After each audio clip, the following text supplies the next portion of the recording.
भगवान श्री कृष्ण कहते हैं, जिस तरह प्रकाश की ज्योति अंधेरे में चमकती है, ठीक उसी प्रकार सत्य भी चमकता है। इसलिए मनुष्य को हमेशा सत्य की राह पर चलना चाहिए। मृत्यु एक अटल सत्य है जिसे कभी बदला नहीं जा सकता है। इस संसार का जब से निर्माण हुआ है तब से जन्म मृत्यु का चक्र चलता आ रहा है। जिस प्रकार मनुष्य अपने पुराने वस्त्रों को त्याग कर नए वस्त्र धारण करता है, ठीक उसी प्रकार आत्मा पुराने व्यर्थ शरीर को त्याग कर नए शरीर को धारण करती है। ये प्रकृति का नियम है। इस सत्य को स्वीकार करके भय मुक्त होकर आज में जीना चाहिए। ज्ञानी व्यक्ति ना तो मरने वाले का शोक करते हैं और ना ही उनका शोक करते हैं जो अभी जिंदा है, क्योंकि वह जानते हैं जो मर गया वह फिर से जन्म लेगा और जो जिंदा है वह एक दिन जरूर मरेगा। कर्म ही सबसे बड़ा धर्म है। भगवान श्री कृष्ण गीता में अर्जुन को उपदेश देते हुए कहते हैं, व्यक्ति कर्म करने के लिए ही पैदा हुआ है और बिना कर्म किए कोई रह नहीं सकता। मनुष्य को परिणाम की चिंता किए बिना अपने कर्तव्यों का पालन करना चाहिए। क्रोध मनुष्य को नरक की ओर ले जाने वाला द्वार है। क्रोध करने से व्यक्ति का मन अशांत हो जाता है। वह आवेश में आकर कई बार अपना ही नुकसान कर बैठता है। भगवान श्री कृष्ण कहते हैं, मनुष्य को क्रोध करने से बचना चाहिए। कितना भी गुस्सा आए, स्वयं को शांत रखने का प्रयास करें। इस संसार में आज जो तुम्हारे पास है, कल वह किसी और का था, परसों वह किसी और का होगा। तुम यहां खाली हाथ आए थे और खाली हाथ जाओगे। मन पर नियंत्रण रखना जरूरी है। मनुष्य का मन वायु की तरह चंचल है। यह मन ही है जो मनुष्य को काम वासनाओं की तरफ भटकाता रहता है। अगर जीवन को सफल बनाना है तो मन पर काबू करना बहुत जरूरी है। मन को वश में करने से दिमाग की शक्ति केंद्रित होती है, जिससे कार्यों में सफलता मिलने लगती है। गीता के अनुसार जिस व्यक्ति ने अपने मन पर काबू पा लिया, वह मन में पैदा होने वाली बेकार की चिंताओं और इच्छाओं से भी दूर रहता है। साथ ही व्यक्ति अपने लक्ष्य को भी आसानी से प्राप्त कर लेता है। अगर मन को वश में नहीं करोगे तो वह तुम्हारा सबसे बड़ा शत्रु बन जाएगा। हमेशा शक करने वाला व्यक्ति कभी शांति प्राप्त नहीं कर पाता है। इसलिए संदेह करने से बचें। अधिक संदेह करने से मन की शांति भंग हो जाती है और व्यक्ति भ्रमित होकर अपने संबंधों को नष्ट कर डालता है। तन की सुंदरता मन को आकर्षित करती है, जबकि स्वभाव की सुंदरता हृदय को आकर्षित करती है। इसीलिए मनुष्य का स्वभाव हमेशा निर्मल होना चाहिए। कौन क्या कर रहा है, कैसे कर रहा है और क्यों कर रहा है, इन सब से आप जितना दूर रहेंगे उतना ही खुश रहेंगे। जिंदगी में हम कितने सही है और कितने गलत है, यह सिर्फ दो लोग जानते हैं, एक परमात्मा और दूसरी हमारी अंतरात्मा। भगवान श्री कृष्ण कहते हैं, जिस मनुष्य के अंदर ज्ञान की कमी और ईश्वर में श्रद्धा नहीं होती, वह मनुष्य जीवन में कभी भी आनंद और सफलता को प्राप्त नहीं कर पाता। मोह विनाश का कारण होता है। मनुष्य के दुखों का मूल कारण उसका मोह ही है। वह जितना अधिक मोह करेगा उतना ही अधिक कष्ट भी भोगेगा। पछतावा अतीत नहीं बदल सकता और चिंता भविष्य नहीं संवार सकती। इसलिए वर्तमान का आनंद लेना ही जीवन का सच्चा सुख है। श्री कृष्ण कहते हैं, जो तुम्हारा साथ देता है तुम उसका साथ दो, और जो तुम्हें धोखा देता है तुम उसे त्याग दो। जिस जगह आपका सम्मान नहीं हो वहां पर कभी जाना नहीं चाहिए, वरना लोग आपको कमजोर और बेवकूफ समझेंगे। जहां बारिश ना हो वहां फसल खराब हो जाती है, और जहां संस्कार ना हो वहां नस्ल खराब हो जाती है। जो लोग यह कहते हैं मेरे पास वक्त नहीं है, असल में उनके खास रिश्तों की गिनती में आपका नाम ही नहीं है। बात इतनी मधुर रखो कि कभी वापस भी लेनी पड़े तो आपको कड़वी ना लगे। खुद में थोड़ा स्वाभिमान होना जरूरी है, वरना लोग आपको वहां भी दबाने की कोशिश करेंगे जहां आपका अधिकार है। जब तक तुम अपने आप से नहीं हार जाओ तब तक दुनिया की कोई ताकत तुम्हें हरा नहीं सकती है। कमजोर तुम नहीं, तुम्हारा वक्त है, और वक्त सबका बदलता है। तुम बस अपना कर्म करते जाओ। जिसने कभी संकट नहीं देखा उसे अपनी ताकत का कभी एहसास नहीं होगा। जो दूसरों की तकलीफों को समझते हैं, जिनमें दया है, जो दिल से अच्छे हैं, उन्हें दोबारा जन्म नहीं लेना पड़ता है। किसी को कुछ देकर घमंड मत कर। क्या पता तू दे रहा है या पिछले जन्म का कर्ज चुका रहा है। घमंडी मनुष्य का वंश, वैभव और प्रतिष्ठा तीनों ही चले जाते हैं। विश्वास ना हो तो रावण, कौरव और कंस को देख लो। किसी पर विश्वास करना हो तो उनकी बातों पर नहीं, उनकी हरकतों पर ध्यान दो।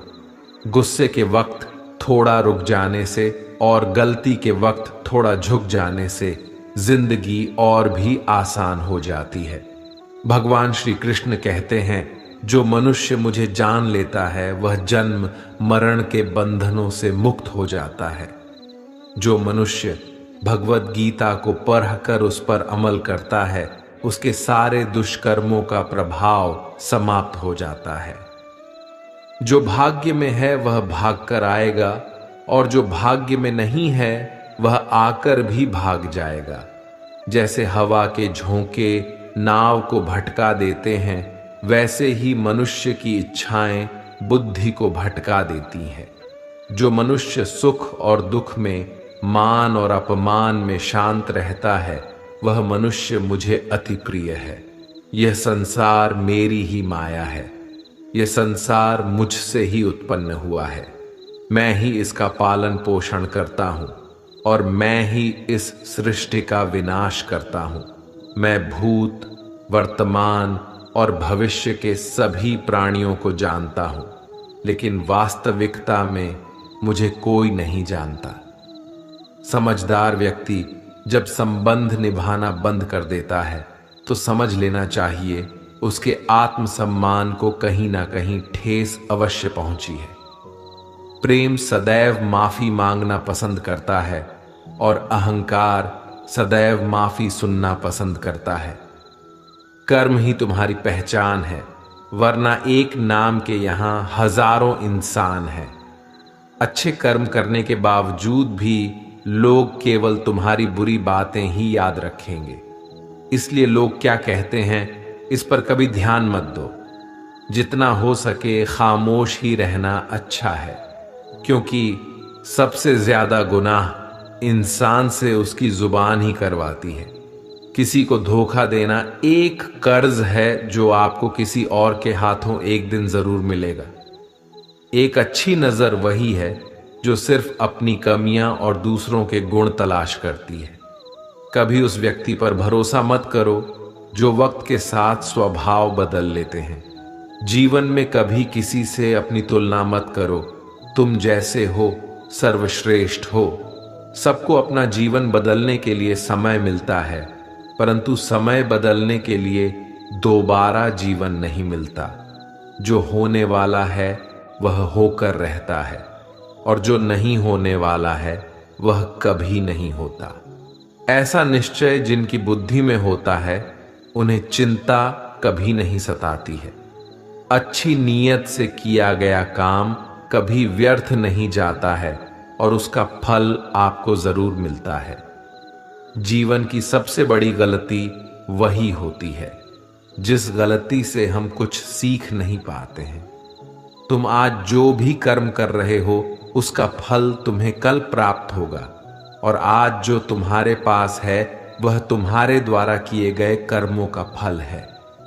जो मनुष्य श्रद्धा भाव से मेरी भक्ति करता है, मैं उसे वह हर चीज देता हूं जो उसके पास नहीं है, और जो उसके पास है मैं उसकी रक्षा भी करता हूं।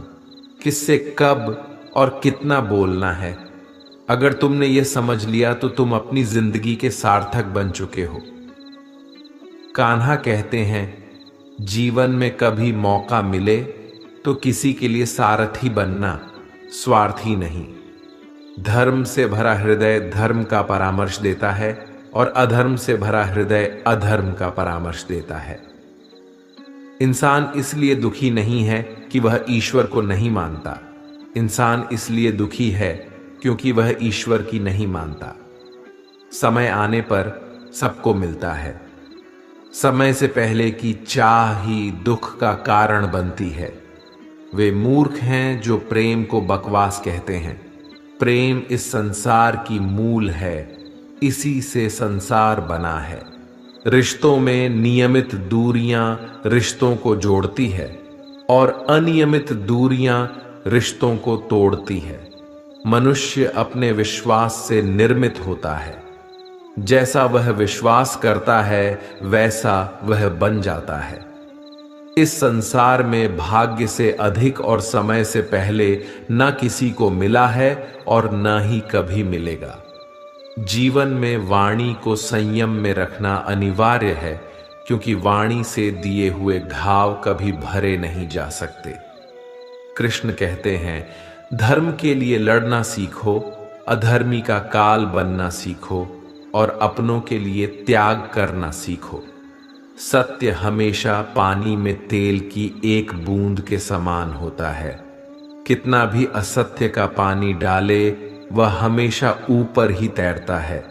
अपने जीवन में कभी भी न किसी को आनंद में वचन दो, न क्रोध में उतर दो और न ही दुख में कभी निर्णय लो। कोई आदमी चाहे लाख चीजें जान ले, चाहे वह पूरे जगत को जान ले, लेकिन अगर वह स्वयं को नहीं जानता तो वह अज्ञानी है। अगर कोई आपको ठुकरा दे तो बुरा मत मानना, क्योंकि वे वास्तव में आपकी कीमत नहीं जानते। जो रिश्ता हमें रुला दे उससे गहरा कोई रिश्ता नहीं, और जो रिश्ता हमें रोता हुआ छोड़ दे उससे कमजोर कोई रिश्ता नहीं।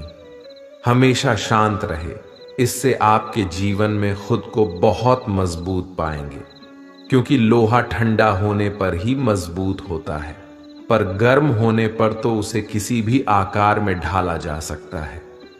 किसी विपत्ति के समय आपको ये 7 गुण बचाएंगे: आपका ज्ञान, आपकी विनम्रता, आपकी बुद्धि, आपके भीतर का साहस, आपके अच्छे कर्म, सच बोलने की आदत और ईश्वर में विश्वास। मुश्किल समय में व्यक्ति अकेला हो जाता है, लेकिन मुश्किलों की वजह से वही व्यक्ति मजबूत हो जाता है। जो आपको सम्मान दे उसी को सम्मान दीजिए। हैसियत देखकर सर झुकाना कायरता का लक्षण है। दुनिया में हमारे सामने चाहे जो परिस्थिति आ जाए, एक काम करना, अपने जीवन को ऊपर वाले को सौंप देना। भगवान पर विश्वास उस बच्चे की तरह करो जिसे हवा में उछालो तो वह हंसता है। वह डरता नहीं है, क्योंकि वह जानता है कि आप उसे गिरने नहीं दोगे। कान्हा कहते हैं, तू मन छोटा मत किया कर। जहां तेरे अपने मुंह फेर लेंगे वहां मैं तुम्हारा साथ दूंगा। तू किसी के आगे इतना भी मत झुक कि वह तुम्हें गिरा हुआ समझने लग जाए। लोग तुम्हारी कदर तभी करेंगे जब तुम उन्हें उन्हीं की तरह नजरअंदाज करना सीख जाओगे। जो रिश्ता हमें रुला दे उससे गहरा कोई रिश्ता नहीं। जो रिश्ता रोते हुए छोड़ दें उससे कमजोर कोई रिश्ता नहीं। और बुरे वक्त में भी जो रिश्ता निभाए उससे बड़ा कोई रिश्ता नहीं। कान्हा कहते हैं, जो भावनाओं को समझे वो अपना, और जो भावना से परे हो वह पराया। जो दूर रहकर भी पास हो वह अपना, और जो पास रहकर भी दूर हो वह पराया। मनुष्य हमेशा अपने भाग्य को कोसता है, यह जानते हुए कि भाग्य से भी ऊंचा उसका कर्म है। जो उसके स्वयं के हाथों में है। एक समझदार व्यक्ति वही है जो दूसरों को देखकर उनकी विशेषताओं से सीखता है, उनसे तुलना और ईर्ष्या नहीं करता। दोस्तों, किसी भी व्यक्ति को दरिद्र बना देने वाला कुछ नहीं होता। वास्तव में व्यक्ति की मानसिकता ही उसकी दरिद्रता का कारण होती है, क्योंकि हम जैसा सोचते हैं वैसा ही तो प्राप्त करते हैं। इस तथ्य को हमें ध्यान में रखना चाहिए। मानव जीवन में विचारों का महत्वपूर्ण स्थान होता है, और यह सत्य है कि कोई व्यक्ति खुली आंखों से अपने सपनों को पूरा करने की सोचता है तो कोई व्यक्ति बंद आंखों से। हम आपको उन बातों के बारे में बताएंगे जिससे आप भी एक ऐसी मानसिकता विकसित कर सकते हैं जिससे आप भी अपने जीवन में सफलता और शांति को प्राप्त कर सकें। और अगर आपको दरिद्रता या गरीबी ने जकड़ रखा है तो उसे हमेशा के लिए समाप्त कर सकें, या आपके जीवन में कभी भी भविष्य में आने वाली गरीबी और दरिद्रता को स्वयं की जिंदगी से कोसों दूर रख सकें। तो इस रहस्य को समझने के लिए आपको इस कहानी को सुनना चाहिए। एक समय की बात है, गांव में एक मास्टर जी ने अच्छी शिक्षा देने के उद्देश्य से एक स्कूल की स्थापना की। उस स्कूल में बहुत सारे शिष्य पढ़ने आया करते थे। मास्टर जी भी लगन और मेहनत से और बिना किसी लोभ लालच के ईमानदारी से बच्चों को बेहतर से बेहतर शिक्षा देने में जी तोड़ मेहनत कर रहे थे। एक दिन मास्टर जी और उनके एक शिष्य गांव में शिक्षा के प्रसार के उद्देश्य से गांव का भ्रमण कर रहे थे। जब वे चल रहे थे तो एक बड़े से खेत के पास पहुंचे। वहां उनको जोड़ों के प्यास लगी थी, तो उन्हें उसके बड़े से खेत के बीच में एक फुस की झोपड़ी दिखाई दी। मास्टर जी और उनका शिष्य उस घर के पास जाते हैं और दरवाजे के पास जाकर आवाज लगाते हैं। कुछ देर बाद दरवाजा खुलता है और अंदर से एक व्यक्ति आता है। इसके साथ में उसकी पत्नी और 3 बच्चे भी होते हैं, जो बहुत ही गरीब और दरिद्र अवस्था में दिख रहे थे। वह बहुत ही पुराने और फटे हुए कपड़े पहन रखे थे। मास्टर जी उन लोगों से विनम्रता भरी आवाज में पूछते हैं, क्या हमें पीने के लिए पानी मिल सकता है क्या? वो व्यक्ति अंदर से पानी लेकर आता है, जिससे मास्टर जी और उनका शिष्य अपनी प्यास बुझाते हैं। फिर अचानक मास्टर जी उस व्यक्ति से कहते हैं, आपका खेत तो बहुत बड़ा है, परंतु उसमें कोई फसल नहीं है। इसके बाद ये लोग अपने काम काज के बारे में बताते हैं। मास्टर जी इस बात को सुनकर सोचते हैं और कहते हैं, आज की रात हम यहीं रुक जाते हैं। फिर मास्टर जी उस व्यक्ति से रुकने की अनुमति मांगते हैं और वो व्यक्ति मान भी जाता है, और मास्टर जी और उनका शिष्य वहीं ठहर जाते हैं। आधी रात बीत चुकी थी।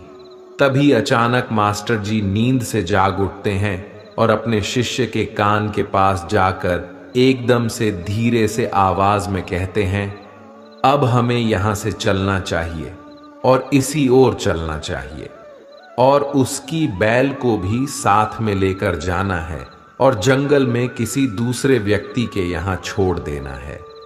मास्टर जी के इस प्रकार की बातों के कारण शिष्य थोड़ी देर के लिए अचंभित हो गया, क्योंकि यही तो वह मास्टर जी हैं जो इतना ज्ञान दिया करते थे।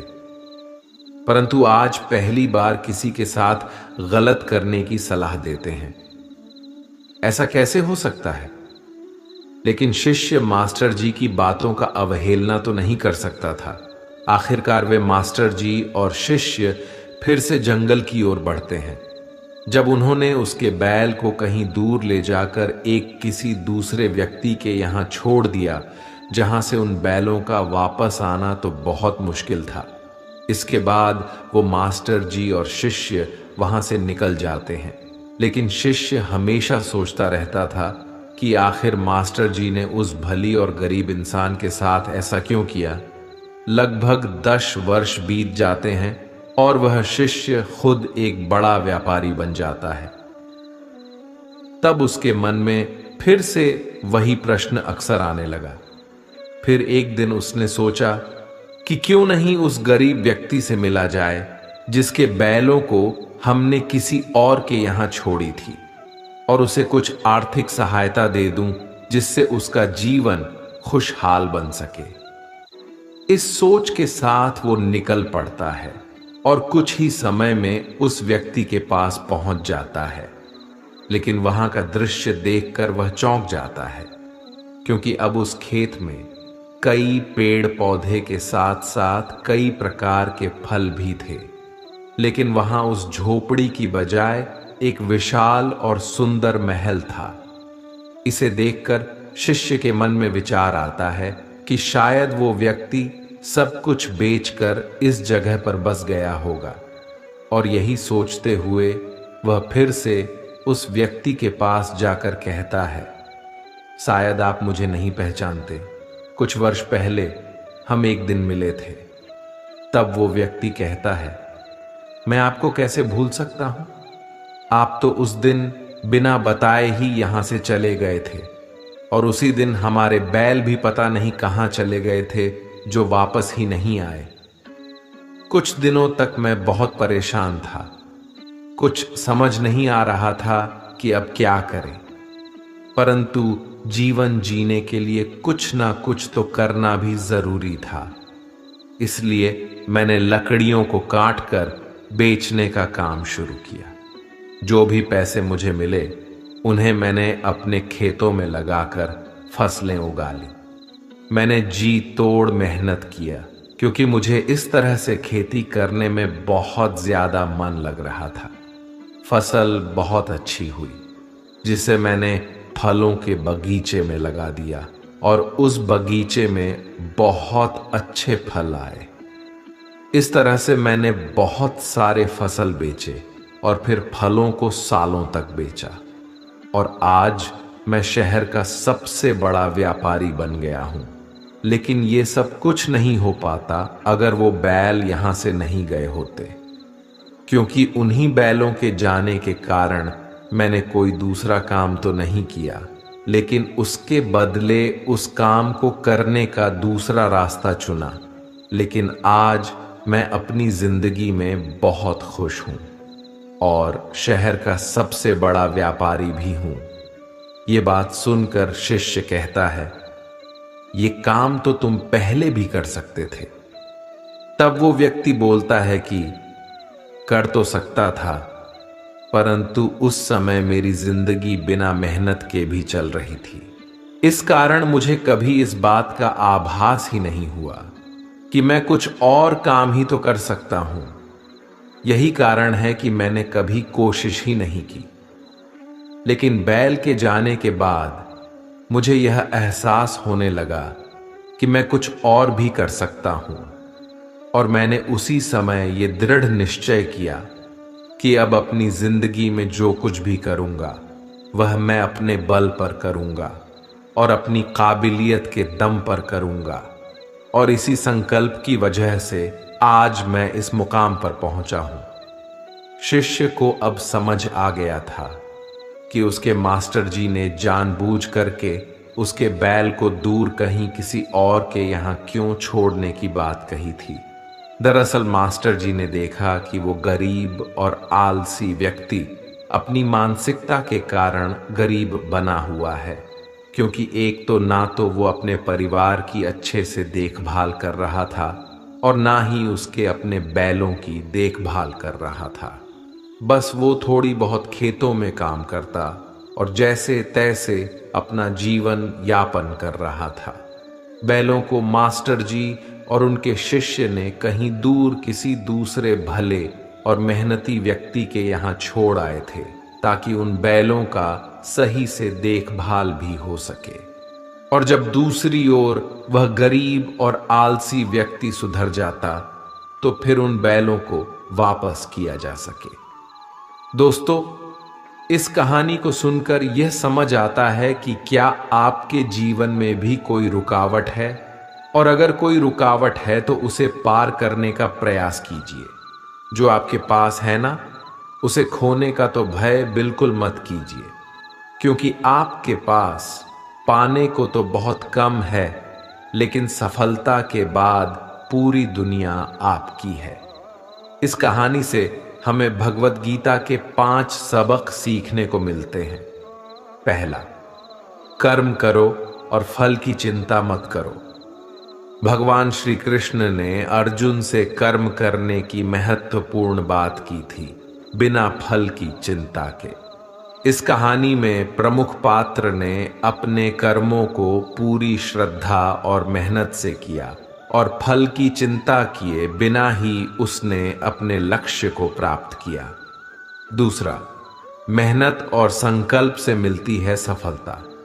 इस कहानी से हमें यह भी सीखने को मिलता है कि मेहनत, संकल्प और संघर्ष से हम अपने लक्ष्य को प्राप्त कर सकते हैं। तीसरा, आत्मसमर्पण। जैसे अर्जुन ने अपने गुरु श्री कृष्ण के साथ पूरी श्रद्धा और आत्मसमर्पण से काम किया, वैसे ही अपने कर्म को आत्मसमर्पण के साथ करना चाहिए। चौथा, कर्म और भाग्य। श्रीमद् भगवद गीता में कहा गया है कि हमें कर्म करना चाहिए, परंतु फल की चिंता नहीं करनी चाहिए। इस कहानी से हमें यह सीखने को मिलता है कि कर्म हमारे भाग्य को निर्धारित नहीं करते, लेकिन हमारे कर्म हमारे भाग्य को सुधार सकते हैं। पांचवा, आत्मसंवाद। इस कहानी में प्रमुख पात्र ने खुद से संवाद किया, खुद से बातचीत की और अपने कार्यों के प्रति अच्छे भाव से काम किया। भगवत गीता में भी आत्मसंवाद का महत्व बताया गया है, जिससे हम अपने मार्ग को स्पष्ट रूप से समझ सकते हैं। इस कहानी के माध्यम से हम ये सीख सकते हैं कि भगवत गीता के सिद्धांतों को हमारे जीवन में कैसे अपनाया जा सकता है और कैसे हम अपने लक्ष्यों को प्राप्त कर सकते हैं। यह हमें ये भी सिखाता है कि कर्म, संकल्प और आत्मसमर्पण से हम किसी भी मुश्किल को पार कर सकते हैं और अपने जीवन को सफलता की ओर अग्रसर कर सकते हैं और अपनी जिंदगी से गरीबी और दरिद्रता को कोसों दूर रख सकते हैं। इस दुनिया में कोई किसी का हमदर्द नहीं होता। लाश को शमशान में रखकर अपने ही पूछते हैं, अभी और कितना वक्त लगेगा? दुख आना भी जरूरी है, तभी इनसे जिंदगी पूरी होती है। खाली खुशी इंसान को मजबूत नहीं बनाती और ना ही जिंदगी के दोनों पहलुओं से रूबरू कराती है। भगवान श्री कृष्ण कहते हैं, मन की शांति से बढ़कर इस संसार में कोई भी संपत्ति नहीं है। जिस व्यक्ति ने अपने मन को शांत रखना सीख लिया है, उससे ज्यादा धनवान इस संसार में कोई नहीं है। समय मनुष्य के बनाए मार्ग पर नहीं चलता, मनुष्य को समय के दिखाए मार्ग पर चलना होता है। इसी को नियति कहते हैं। जीवन कठिन तब लगता है जब हम स्वयं में बदलाव करने के बजाय परिस्थितियों को बदलने का प्रयास करते हैं। दुनिया में केवल माता और पिता ही ऐसे इंसान हैं जो चाहते हैं कि हमारे बच्चे हमसे भी ज्यादा कामयाब हों। वक्त, दोस्त और रिश्ते, ये वो चीजें हैं जो हमें मुफ्त मिलती हैं, मगर इनके बेशकीमती होने का एहसास तब होता है जब ये कहीं खो जाती है। जिंदगी में कुछ दर्द ऐसे होते हैं जो हमें जीने नहीं देते और कुछ फर्ज ऐसे होते हैं जो मरने नहीं देते। आप चाहे कितने भी अच्छे कर्म कर लो, लेकिन आपकी तारीफ सिर्फ शमशान में ही होगी। अगर आप किसी को एक बार माफ करते हो तो आप समझदार हो। अगर आप उस व्यक्ति को दूसरी बार भी माफ करते हो तो आप बहुत ही नरम दिल हो। लेकिन आप उस व्यक्ति को तीसरी बार भी माफ करते हो तो आप दुनिया के सबसे बड़े बेवकूफ हो। जीवन की सबसे महंगी चीज है आपका वर्तमान, जो एक बार चला जाए तो फिर पूरी दुनिया की संपत्ति देकर भी उसे हम खरीद नहीं सकते। संसार के सहयोग में जो सुख प्रतीत होता है उसमें दुख भी मिला रहता है, परंतु संसार के वियोग से सुख दुख से अखंड आनंद प्राप्त होता है। ईश्वर से कुछ मांगने पर ना मिले तो उससे नाराज ना होना, क्योंकि ईश्वर वह नहीं देता जो आपको अच्छा लगता है, बल्कि वह वही चीज देता है जो आपके लिए अच्छा होता है। जिंदगी में एक ऐसे इंसान का होना बहुत जरूरी है जिसको दिल का हाल बताने के लिए लफ्जों की जरूरत नहीं पड़ती। शायद उसे ही परमात्मा कहते हैं। कान्हा कहते हैं, जो व्यक्ति मृत्यु के समय मुझे स्मरण करते हुए अपना शरीर त्यागता है वह मेरे परम धाम को प्राप्त होता है। वक्त हालात देखकर बदलता है और अपने मौका देखकर। जब लोग आपकी बुराई करें तो आप परेशान मत हो, क्योंकि वो लोग आपको महत्व देने का कोई और तरीका नहीं जानते। जानने की शक्ति झूठ को सच से पृथक करने वाली जो विवेक बुद्धि है उसी का नाम ज्ञान है।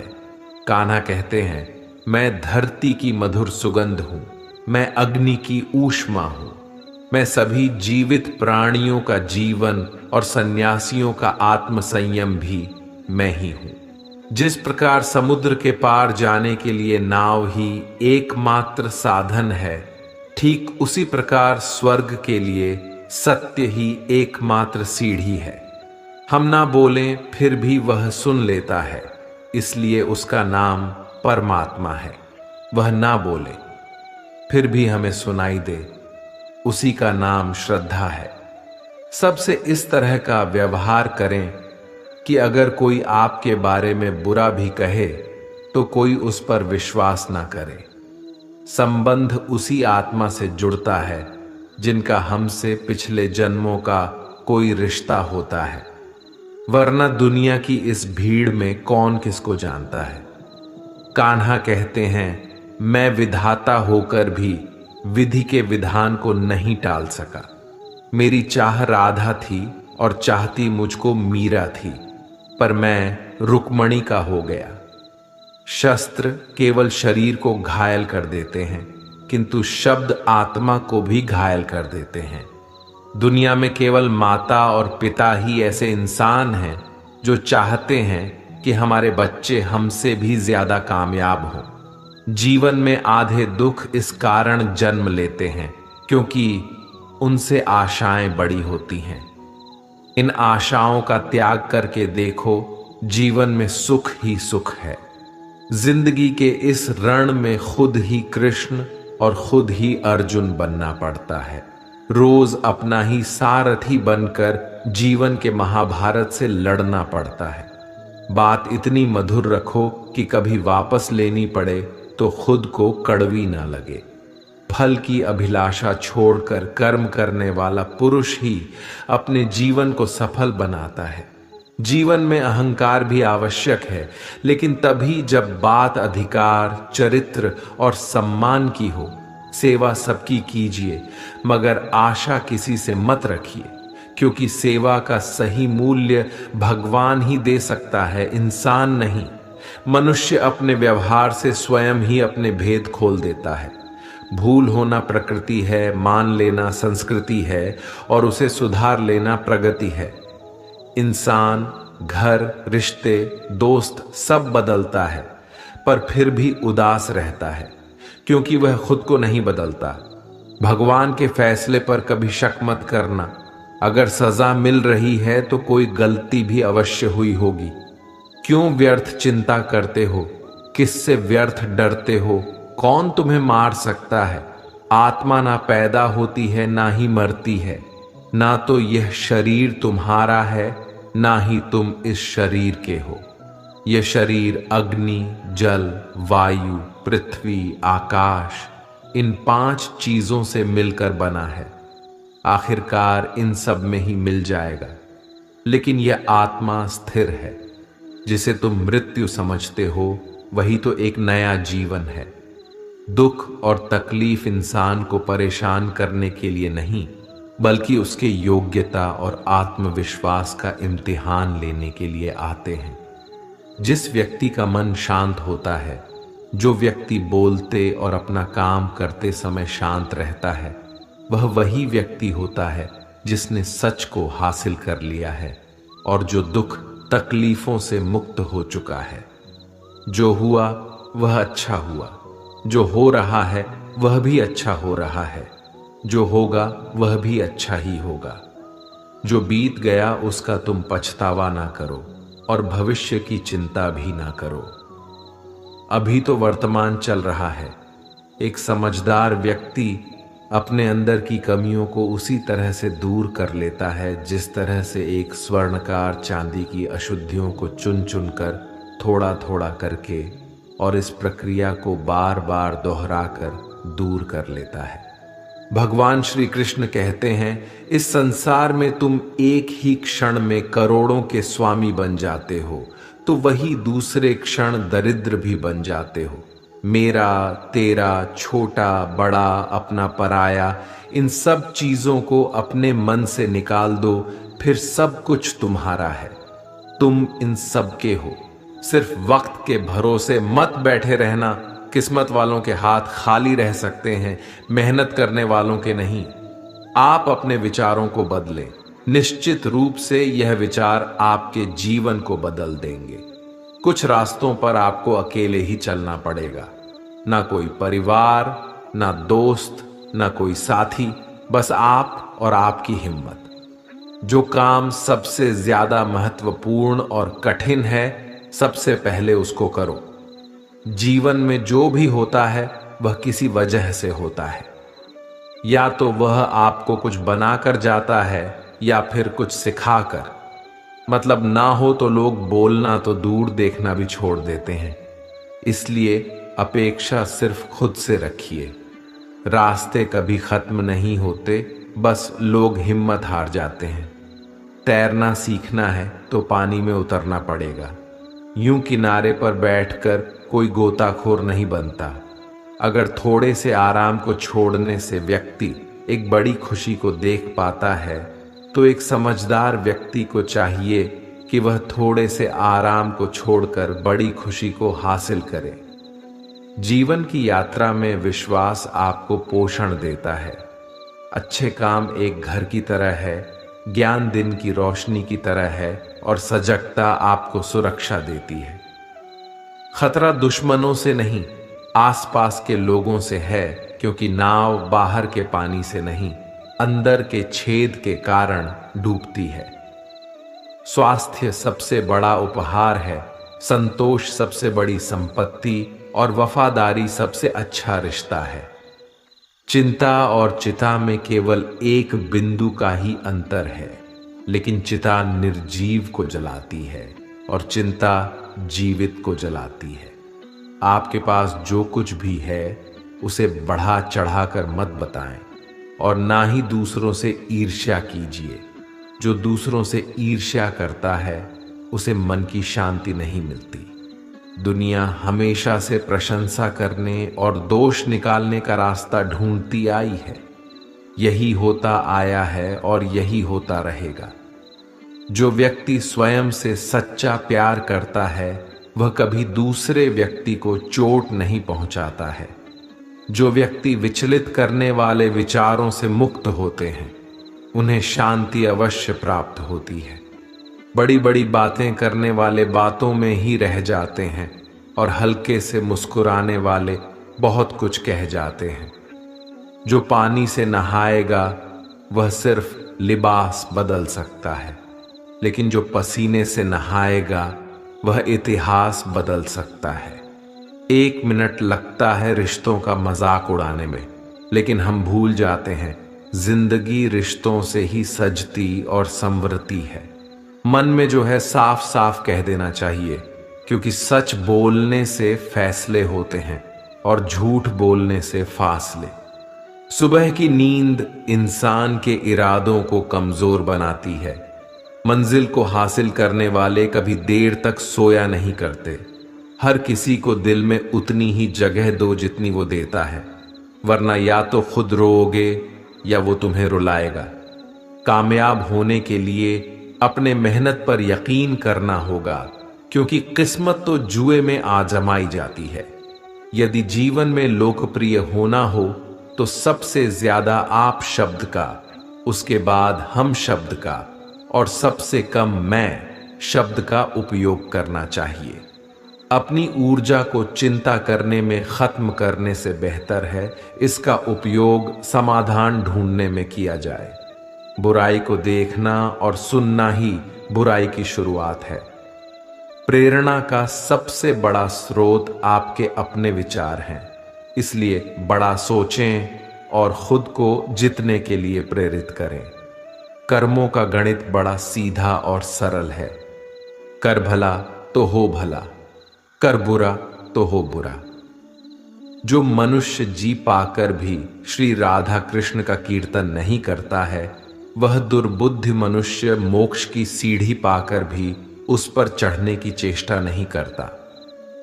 दुख भोगने वाला आगे चलकर सुखी हो सकता है, मगर दुख देने वाला कभी सुखी नहीं हो सकता। अपने अंदर करुणा रखो, आवेश नहीं। मेघ की वर्षा से पुष्प खिलते हैं, उसकी गर्जना से नहीं। गलत व्यक्ति जितना भी मीठा बोले आपके लिए बीमारी बन जाएगा, और सच्चे व्यक्ति कितना भी कड़वा लगे एक दिन औषधि बनकर काम आएगा। जिस प्रकार एक दिया अपना प्रकाश कम किए बिना हजारों दियों को जला देता है, उसी प्रकार खुशियों को बांटा जाए तो खुशियां कम नहीं होती। भगवान श्री कृष्ण कहते हैं, हे मानव, अगर तुम समस्त सांसारिक दुखों से छुटकारा चाहते हो तो मेरी भक्ति करो। जो मेरी भक्ति नहीं करता है वह ना तो इस जीवन में और ना ही जीवन के बाद के जीवन में शांति को प्राप्त कर पाता है। राधे राधे, राधे राधे।